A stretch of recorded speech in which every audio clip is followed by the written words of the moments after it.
Welcome to Telugu focus TV. నేను మీ శ్రీనివాస్ రెడ్డి. అమరావతి బాధ్యతలను ఆ నేతకు అప్పగించేసిన జగన్మోహన్ రెడ్డి ఎవరా నేత, ఏం బాధ్యతలు అప్పగించారనేది కూడా ఈ వీడియోలో తెలుసుకుందాం.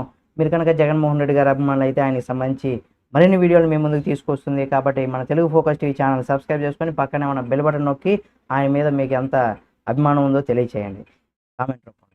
అయితే అమరావతి విషయంలో ఎలా ముందుకు వెళ్ళాలి అన్న దానిపైన వైఎస్ఆర్ కాంగ్రెస్ పార్టీ అధినేత జగన్మోహన్ రెడ్డి గారు ఇక్కడ మల్ల గులాబులు పడుతున్నారని కూడా చెప్పుకోవచ్చు.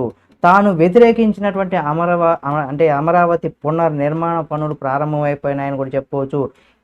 ఇది ఒక విధంగా జగన్మోహన్ రెడ్డికి ఎదురైనటువంటి ఒక పెద్ద దెబ్బగా చెప్పుకోవచ్చు.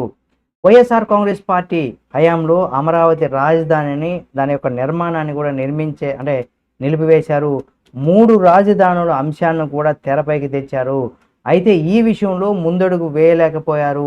అమరావతిని నిర్వీర్యం చేశారని కూడా విమర్శలైతే జగన్మోహన్ రెడ్డి గారు ఆయన ప్రభుత్వం అయితే మూట కట్టుకునిందని చెప్పుకోవచ్చు. ఇప్పుడు అమరావతి పునర్నిర్మాణాన్ని పనులు ప్రారంభం కావడంతో ఏం చేయాలో జగన్మోహన్ రెడ్డి గారికి కూడా అంతు పట్టడం లేదని కూడా చెప్పుకోవచ్చు.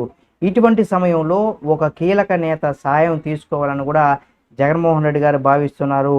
అప్పట్లో కేసులు పెట్టి 2014లో టీడీపీ అధికారంలోకి వచ్చింది కాబట్టి అందరి ఆమోదంతో అమరావతిని రాజధానిగా ఎంపిక చేసింది. అయితే అప్పట్లో జగన్మోహన్ రెడ్డి సైతం ఇక్కడ సమ్మతించారు. తాను వ్యతిరేకించినటువంటి అమరావతి రాజధానిగా ఎంపిక ఆగదని అంచనాలు వచ్చాయి. అమరావతిని వ్యతిరేకిస్తే రాజకీయంగా కూడా ఇబ్బందికరమైనటువంటి పరిస్థితులు కూడా వస్తాయనేసి కూడా జగన్మోహన్ రెడ్డికి తెలుసు. అందుకే ఆ విషయంలో మంగళగిరి ఎమ్మెల్యేగా ఉన్నటువంటి ఆళ్ల రామకృష్ణారెడ్డి సేవలను కూడా వినియోగించుకోవాలనుకుంటున్నారు. అమరావతికి స్వచ్ఛందంగా భూములు ఇచ్చినటువంటి రైతులు కానీ అక్కడక్కడ కొంతమంది రైతులు అసంతృప్తిని వ్యక్తం చేశారు. అటువంటి వారిని కూడా తీసుకొని ఆళ్ల రామకృష్ణారెడ్డి న్యాయస్థానంలో పిటిషన్లు దాఖలు చేయించేవారు. కోర్టు నుంచి వ్యతిరేక తీర్పు ఇచ్చేవి. దీనిపైన విస్తృతంగా ప్రచారం చేసింది YSR Congress party. Social media వేదికగా కూడా ప్రయత్నం అయితే చేసింది. అప్పట్లో ఇది రాజకీయంగా కూడా బాగా వర్కౌట్ అయింది. అందుకు మరోసారి అదే ఫార్ములా అనుసరించాలని కూడా జగన్మోహన్ రెడ్డి గారు ఇక్కడ భావిస్తున్నారని కూడా తెలుస్తుంది. మరి మంగళగిరి బాధ్యతల నుంచి తప్పించి మొన్నటి ఎన్నికల్లో మంగళగిరి నుంచి కూడా ఆళ్ల రామకృష్ణారెడ్డిని తప్పించారు జగన్మోహన్ రెడ్డి గారు. బీసీ ప్రయోగం చేస్తూ కాండ్రు కమల అనే మహిళా నేతకు టికెట్ ఇచ్చారు. కానీ నారా లోకేష్ 90,000కు పైగా ఓట్ల మెజారిటీతో అక్కడ విజయం సాధించారు.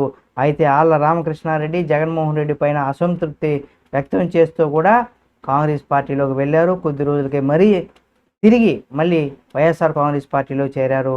ఆయన మంగళగిరి నియోజకవర్గంలో ప్రచారం చేశారు. కానీ వైఎస్ఆర్ కాంగ్రెస్ పార్టీ అభ్యర్థి గెలిపించుకోలేకపోయారని చెప్పుకోవచ్చు.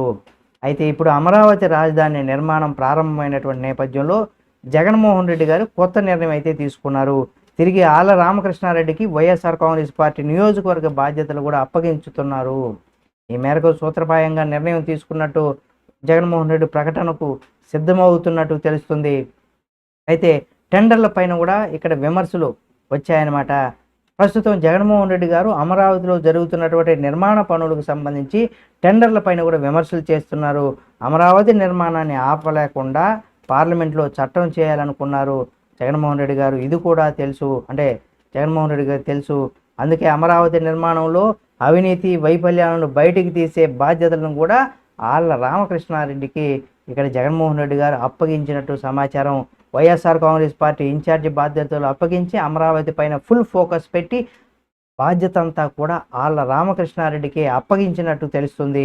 మొత్తానికి ఆళ్ల రామకృష్ణారెడ్డి అవసరం ఇప్పుడు జగన్మోహన్ రెడ్డికి ఏర్పడింది.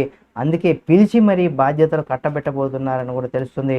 చూద్దాం నిజంగా ఈ రకంగా జగన్మోహన్ రెడ్డి గారు ఈ బాధ్యతలు ఆళ్ల రామకృష్ణారెడ్డి గారికి అప్పగిస్తారా లేదనేది కూడా చూడాలి. ఈ వీడియో మీకు నచ్చితే లైక్ చేయండి. దీనికి సంబంధించి మీరేమనుకుంటున్నారు అనేది కూడా మీ యొక్క అభిప్రాయాన్ని కామెంట్ రూపంలో తెలియచేయండి. మరిన్ని వీడియోల కోసం మన తెలుగు ఫోకస్ టీవీ ఛానల్ని సబ్స్క్రైబ్ చేసుకొని పక్కనే ఉన్న బెల్ బటన్ నొక్కడం మాత్రం మర్చిపోకండి.